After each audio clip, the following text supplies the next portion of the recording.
महायुती म्हणून रत्नागिरी जिल्ह्यातल्या सगळ्या स्थानिक स्वराज्य संस्था निवडणुका लढण्याच्या संदर्भामध्ये निर्णय 4 दिवसापूर्वी भाजपाचे प्रदेशाध्यक्ष रवींद्र चव्हाण यांच्या बंगल्यावर झाला। त्या बैठकीला मी, योगेश दादा, भाजपाचे सगळे पदाधिकारी उपस्थित होते।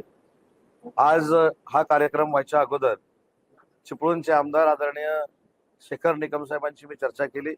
राष्ट्रवादी काँग्रेस पार्टीचे देखील मिलिंद कापडी आणि त्यांचे सर्व सहकारी इथं उपस्थित होते। त्याच्यामुळे हा संकल्प महायुतीचा आज आम्ही केलाय। 3 तारखेला याचं रूपांतर विजयामध्ये होईल याची पूर्ण खात्री व्यासपीठावरच्या सगळ्या आम्हाला मंडळींना आहे।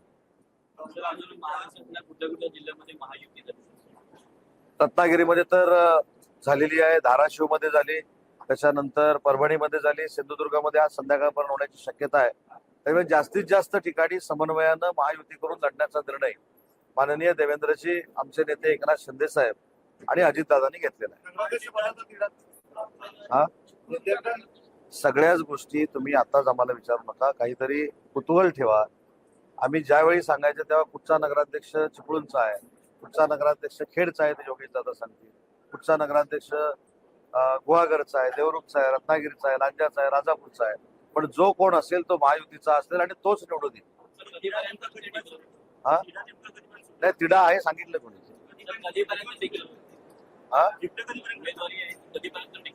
थोडं धीर धरा। या स्थानिक स्वराज्य संस्था आहेत, कार्यकर्त्यांना विश्वासात घ्यावं लागतं।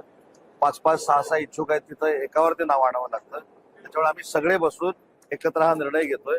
पण आज महायुतीची घोषणा रत्नागिरीमध्ये पहिल्यांदा इथं झाली। एबीपी माझा, उघडा डोळे बघा नीट।